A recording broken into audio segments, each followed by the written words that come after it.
종합제TV 시청자 여러분 안녕하십니까. 2018년 12월 5일 오후 7시입니다. 오늘 오후에 있었던 문재인 정부 헌법 법치 위반 사례 발표회에 갔습니다.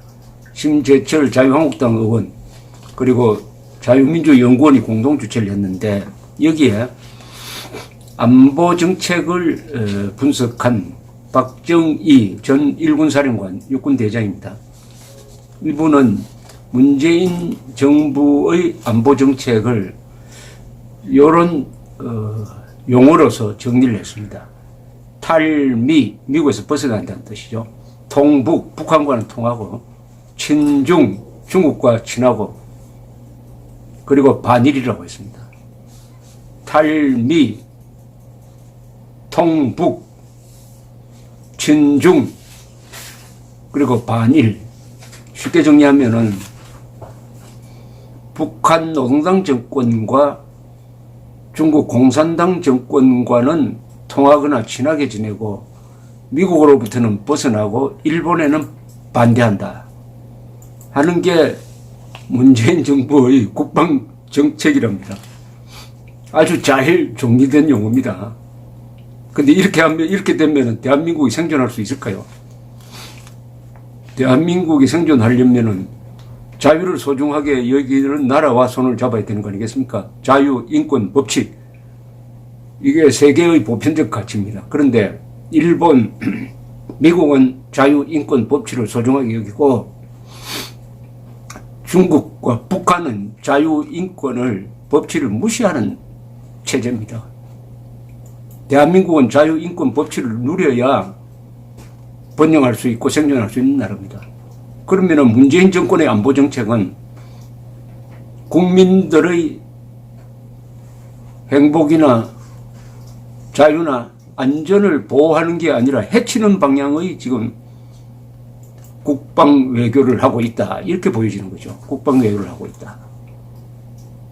특히 여기에 반일이라는 점이 문제입니다. 한미일 동맹입니다. 그죠? 한국과 미국은 동맹관계, 군사동맹관계. 한일과는 동맹은 아니지만 우호관계. 그리고 미일관계. 미일관계는 또 군사동맹관계니까 자연스럽게 한미일 동맹관계인데 그 가운데에 미국이 서 있습니다. 미국을 중개로 해가지고 한미일 군사동맹체제가 유지되고 이게 구체적으로 구조화된 것이 유엔군 사령부입니다. 유엔군 사령부는 전방사령부가 서울에 수도권에 있습니다. 전방사령부가 서울에 있고 그 다음에 후방사령부는 어디 있느냐? 바로 일본에 있습니다. 일본에 있는 7개 해군기지, 공군기지가 일단 유사시에 유엔군의 작전을 지휘하는 후방 역할을 하는데 여기 군사력이 막강합니다. 서울에는 주한미군이 2만 8천 명, 서울뿐만 아니라 수도권, 전국에 약 2만 8천 명이 있습니다만은 일본에는 5만 8천 명이 있습니다. 5만 8천 명이 운용하는 전투기가 수백 대, 그리고 항공모함, 함정까지 합치면 막강한 전력입니다.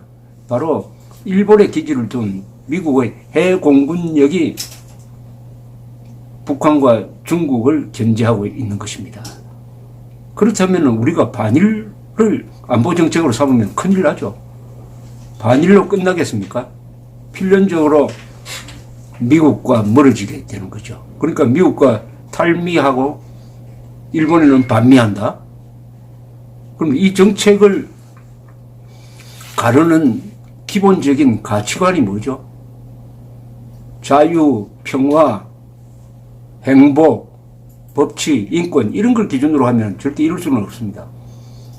그럼 뭘까요? 아마 이게 민족 기준으로 그런가 봅니다. 민족. 남북한은 같은 민족이니까 서로 통하고 일본과 미국은 아니니까 벗어나거나 반대한다. 이게 바로 국가 자멸로 가는 배타적 민족주의 노선의 파멸을 예고하고 있습니다. 그런데 우리나라에서는 자칭 보수라는 사람들도, 우파라는 사람들도 일본에 대한 무조건적인 감정적 반응을 보이고 있습니다. 우파 자유진영 보수라고 하면 국익을 중심으로 자유라는 가치를 가지고 계산을 해야 되는데, 일본에 관해서는 유달리 감정적입니다. 문제 삼을 필요가 없는 독도까지, 독도는 우리가 딱 장악하고 있으니까 일본이 전쟁을 하지 않는 한 일본이 가져갈 수가 없습니다. 또 일본이 독도를 가져가기 위해서 한국을 공격하면은 우리는 상호방위조약에 의해서 미국과 손잡고 일본과 싸워야 됩니다. 그러니까 의젓하게 우리가 가지고 있는 독도를 일본 사람들이 자기 땅이라고 하더라도 상 무시해버려야 되는데, 우리가 더 시끄럽게 해가지고 이걸 국제문제로 만든 면이 있다 이겁니다. 계산을 하지 않고 감정에 따르면은 반일을 한다는 게 결국은 반한이 돼버립니다. 반한. 자해행위가 되는 거죠. 이런 사태를 만드는 데는 언론이 결정적 역할을 했습니다. 한국 언론. 한국 언론이 이런 반일 선동에 앞장섰다 이거죠. 그것이 국익 훼손으로 돌아오고 있습니다. 국익 훼손으로. 그런데 한국 언론인 중에 이 문제점을 지적하는 언론이 정말 부족한데, 오늘 조선일보 사설 옆에 있는 칼럼, 태평로라는 이름의 칼럼에 정권현 논설위원, 전에 주1 특파원을 지낸 분이 쓴 반일의 대가는 비싸다 하는 이 칼럼이 제가 최근에 읽어본 거의 유일한 무조건적 반일에 대한 반성이 아닌가 해서 제가 소개를 해드리려고 합니다. 사고나 재난으로 피해가 예상되는데 별일 아닐 거야 라고 뭉개다가 참사가 반복되는 이유를 사회심리학자들은 정상성 편견, 노멀리티 바이어스라는 용어로 설명한다. 과거 여러 번 경험했다는 기억에 사로잡혀 더 큰 위기에 직면하고도 자기 편한 대로 상황을 인식하려는 심리적 경향은 경험의 역기능에 속한다. 일본을 대하는 문재인 정부의 대응은 이런 게 아닐까 하는 의구심이 강하게 든다. 지난 10월 3일 징용 피해자에 대한 대법원 판결은 지극히 대한민국 법원다운 판결이다. 외교 조약까지 용해할 수 있는 사법권을 가진 법원은 OECD 국가에는 없다고 들었다. 50여 년간 유지해온 합의나 약속을 뒤집으면 상대가 반발하고 관계가 악화되리라는 것은 누구나 아는 사실 아니었던가. 그런데 한국 외교부는 일본 측의 과도한 반응을 유감스럽게 생각한다고 되받았다. 뺨을 때려 놓고 맞은 사람이 화를 낸다고 나무라는 격이다. 그동안 한일 관계가 악화되면 예외 없이 대가를 치러왔다. 한국이 대가를 치러왔다는 겁니다. 대표적인 사례로 한일어업 협정이 자주 거론된다. 김영삼 대통령 취임 한 달 전인 1998년 1월 23일 IMF 위기와 정권 교체기를 틈타 일본 정부는 협정 파기를 일방적으로 통보했다. 이어 김대중 정권은 무협정 상태를 피하기 위해 일본이 요구하는 대로 독도 주변 공동 수역을 양보할 수밖에 없었다. 버르장머리 발언 등 도를 넘은 김영삼 대통령의 대일 강경 외교가 빚은 참사라는 이야기가 전설처럼 남아있다. 김대중 정권은 한일 우호 무드를 조성했지만 일본 측 요청을 무시하고 일본인 납치범 신광수를 북한으로 돌려보내자 일본 정부는 제1한국인은행 설립 거부와 정보 공유 거부로 맞섰다. 그 이후로도 일본 측은 통화 스와프 중단 등 금융 제재 카드를 수시로 들이밀었다. 노무현 대통령 시절에는 외교 전쟁도 불사하겠다고 선언하자 제1한국인에 대한 세무사찰 강화,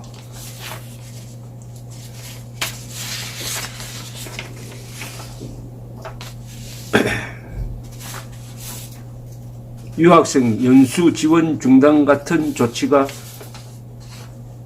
새로 등장했다.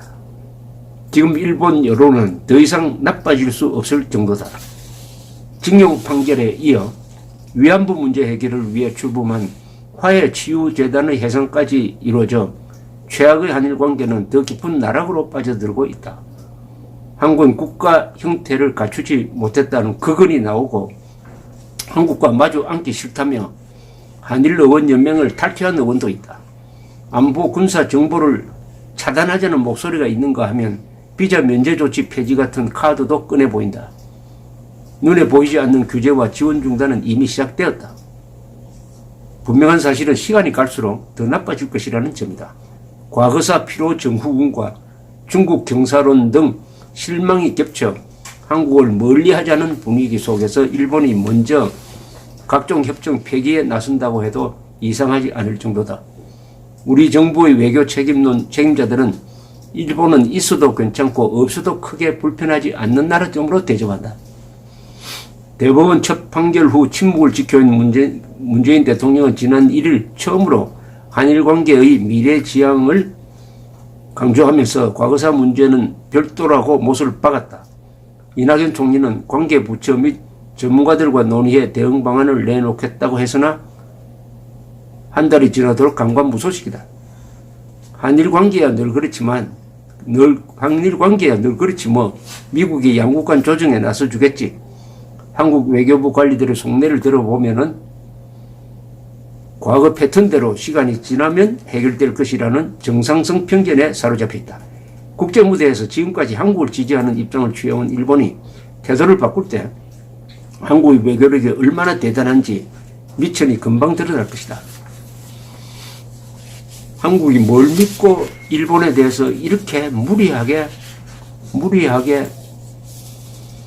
반일적 정책을, 반일적 재판 결과를 내어놓느냐는 이런 이야기입니다. 그 중에 쭉 소개한 일본이 조용하게 한국을 엿먹이고 보복하고 한 사례 중에서 언급되지 않는 게 바로 1997년 우리가 외환 위기로 국가보도 사태로 몰려갈 때의 상황입니다. 당시에 김영삼 정부는 일본 정부에 대해서 스와핑 방식으로 한 300억 달러를 우리에게 빌려줄 수 없느냐고 타진을 했습니다. 그때 우리의 경제는 기본은 괜찮았습니다. 이른바 펀더멘탈은 괜찮았는데 일시적으로 외환 수급이 잘 되지 않아가지고 국가 부도로 몰렸던 것입니다. 그때 경제 지표는 다 괜찮았어요. 그러니까 일시적이니까 일시적으로 일본 중앙은행이 한 300억 달러 빌려줄 수 없느냐 이렇게 했더니 일본 정부에서 딱 거절을 했습니다. 미국과 이야기가 됐는데 IMF 관리체제로서 문제 해결을 받아라 이렇게 된 거죠. 그때 만약 한일 관계가 좋았다면은 일본 정부는 그 뭐 직접 돈을 주는 것도 아닙니다. 지급 보증을 해주는 건데 스와핑 방식으로 300억 달러만 지원했으면 우리는 IMF 관리체제로 가지 않을 수도 있었던 것입니다. 바로 이런 거죠. 그런데 앞으로 문재인 정권이 극도의 안보 위기에 처할 때 일본에 손을 내밀어야 될 것 아닙니까? 왜냐? 북한의 위협, 북한의 핵위협을 억제하는 데 있어서 일본의 도움은 미국 이상으로 결정적일 수가 있습니다. 미국 이상으로 결정적일 수가 있습니다. 다행히 아베 총리는 한국인 입장에서 보면은 고맙다고 해야 할 정도로 북핵에 대해서 엄정한 태도를 취하고 대북 제재를 계속 강조하고 있습니다. 또한 북한의 인권 탄압 문제를 문재인 정권과는 비교가 되지 않을 정도로 국제사회에서 제기해주고 있습니다. 그런데 그런 아베 수상을 적으로 돌리고 김정은을 상수로 환영한다? 이런 것이 국민의 안전에 도움이 되느냐? 우리가 재산과 생명을 지키는 데 도움이 되느냐? 행복을 지키는 데 도움이 되느냐? 이렇게 따져보면서 반일을 하든지 말든지 해야 될 텐데 그런 거 따지지 않고 일본에야 뭐 수십 년 동안 우리가 그런 식으로 대했으니까 이제 하는 이게 바로 큰 사단을 만들어낼 수 있다는 거죠. 일본을 우습게 보는 세계에서 유일한 국민이 한국인이라는데 미국조차도 겁내는, 중국은 더 겁내는 일본을 우리가 우습게 보다가 우리가 우습게 되는 상황에 하지 않으려면은 정권연 논설위원이 쓴 이 충고를 이 한국의 지도층이 들어야 합니다. 지도층, 정책 전문가, 그리고 여론을 만들어내는 분들이 제발 일본을 동래북으로 여기는 그런 오만한 자세를 취하다가 당하는 그런 어리석은 전례를 또 되풀이하지 않아야 된다는 생각이 들면서 이 칼럼을 소개해 드렸습니다. 반일의 대가는 비싸다. 반일의 대가는 비싸답니다. 비싸다. 이 돈으로 치러질 수도 있고 국민의 안전을 희생시킬 수도 있습니다. 감사합니다.